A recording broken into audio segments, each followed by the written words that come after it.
I mentioned earlier that we invited Tax Base to be here. We would have loved him to come and explain to us why he voted for cap and trade, why he ignores us on taxes and spending and everything else, why Nancy Pelosi always has the vote when she needs it. But he wasn't willing to come today, so we don't have Tax Base. But we do have someone I want you to hear from who may be applying for the same job. His name is Bob Gibbs. Bob Gibbs is an 8-year state senator here in Ohio. He's a farmer, not a career politician, he's a farmer. He's a businessman from Holmes County, and he helped draft the biggest tax cut in the history of the state of Ohio. Ladies and gentlemen, Bob Gibbs.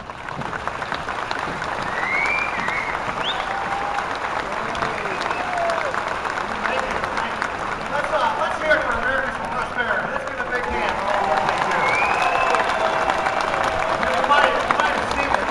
My opponent, Tax Base, put out a press release earlier this week blasting me for being associated with Americans for Prosperity and Dick Morris. You know, when you know what Americans for Prosperity stands for, what it means to me, it means freedom and opportunity. So, I guess Tax Base is not for freedom and opportunity. You know, he calls himself a blue dog Democrat. Well, you know, I think he's a yellow dog because he just virtually could walk over here and talk to you, but I think he's afraid to face his constituents. We're going to change that November 2nd. We're going to have a congressman from me that's going to meet with their constituents and hear what they have on their minds and get their thoughts, and not the arrogance in Washington, D.C. that tells you what you should be doing and taking your wealth. I want to talk just briefly on two issues: deficit spending and cap and tax. You know, when Nancy Pelosi took over as Speaker in January 2007 and Tax Base took office, the annual deficit was $151 billion. Too much money, in my opinion. The Republicans screwed up too. Do you know what the deficit was last month, July 2010, for the month? $162 billion. We are now running monthly deficits that are bigger than the annual deficits when the Congress and Pelosi and Space took over. Now I think if I do my math right, that means the deficit has grown more than 12 times on an annualized basis. This is unsustainable. We're mortgaging the future of our kids and their kids and their kids, and we're lowering our standard of living and quality of life. And it is immoral to do that, and we should not do that.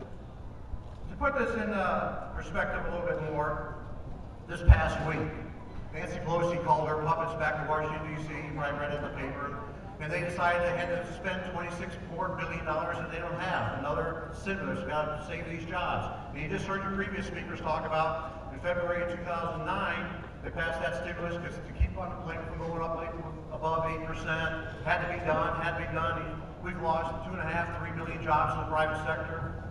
So we had to pass, this week they had to pass $26 billion more to protect jobs. Now, Tax Base put out a press release blasting me for not supporting that, saying that it is deficit neutral. Now, here's how Washington is thinking. It's deficit neutral. First of all, they're going to raise taxes on corporations here in the United States. It's going to drive them away. It's going to kill jobs. There's no doubt about that. But I think what's really interesting, how they're paying for the other $16 billion of that $26 billion boondoggle spending. They're going to cut food stamps. Well, I can't believe that any liberal in Washington is going to cut food stamps, but here's the catch. They're going to cut food stamps in 2014. Now, that would be like any of us saying, well, I want to go buy that boat, but I really can't afford it. I don't have the money, but I can justify going out and buying that boat that I can't afford because in 4 years, I'm not going to spend as much money. Now, I always thought if you're going to pay as you go, it would be in the same year that you spend the money. But the difference is here, this Congress, this Congress can't pass a budget. So I guess they can do anything they want because they can't do a budget, they can't govern. We need new leadership. We need to pass a budget so we know where our blueprint is and where we're headed. Tell them, Bob! Tell them, buddy! So, Nancy Pelosi and Tax Base must just think we're crazy. I think they're crazy, or they just think we're stupid, because you don't say you're going to cut spending in 4 years to pay for something today. So I think here in November, we're going to find out who's really stupid, and we're going to take this country back and throw it out. Way to go, Bob! Tell them, Bob! All right! I want to talk a little bit here, brief comments about cap and tax. And you've heard a lot of comments words from Keith Kimball and coming up to Steve Stokey, some prominent businessmen here in Tuscaloosa County do an excellent job. They're going to tell you, they've been telling you, how devastating cap and tax will be to their businesses and their people they hire, that they keep hiring. Now here's the deal. Cap and tax is at least $200 billion a year cost to the American people. It's going to raise our energy costs, and we know what we need now to have a vibrant, strong economy that's create jobs in the private sector. We need an energy supply that's reliable, plentiful, and affordable. Cap and tax goes the opposite. It creates an artificial market, raises the price artificially, puts people out of business, shifts wealth overseas. And so cap and tax is the largest wealth redistribution plan they can come up with, and you couple with Obamacare and all that other nonsense. Now, what I'm going to tell you, we need wealth creation. Wealth creation is how you get new jobs and grow the economy. There's only really about three general ways you create wealth. One is you develop our natural resources, you mine for it, you drill for it. One is you either grow it or raise it, that's agriculture. Or the third one is you make it, you manufacture it. If you aren't doing those three things, you don't have a strong economy and you don't have job growth. And cap and tax hinders all three of those things, if you think about it. I don't think I need to explain it to you, but it does. It kills wealth creation. And if we don't have wealth creation, we don't have jobs, and we have a stagnant, at best, economy.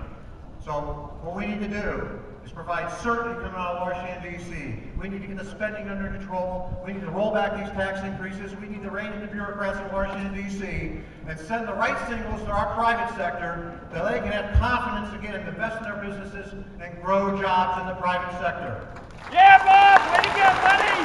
Tell him, Bob! Tell him! We need to create wealth. We need to be wealth creators, and we will do that. And I can tell you, when I get out and meet with business people all over this 16-county, 18th congressional district, I do see a lot of pent demand. And there's a lot of business people out there that just want to do it. They want to invest and grow those jobs, but they're afraid because of all the uncertainty. What's interest rates going to do? What's inflation going to do? Again, deflation. What's energy prices going to do?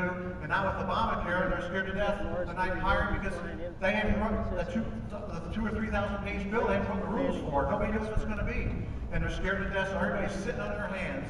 So how we fix the problem is we cut spending, roll back the tax increases, rein in the bureaucrats, throw cap and tax out the door, repeal Obamacare. Yeah, Bob!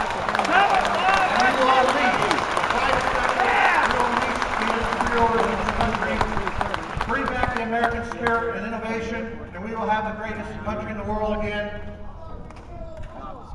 Repeal Obama's coming, but we got to take the first step we got to do is this November in about 80 days, we got to repeal the people that hold office there, kick them out, and take the country back. And so we can do that. I want you all to stop down on my table, my booth over here. When you leave, grab a sign, sign up. Make sure you go to www.bobgibbsforcongress.com and sign up. I need your help. We did polling last week. We can win this race. That's why Zach Space is attacking me in the gutter. We're not going in the gutter. We're talking about jobs. Yeah, Bob!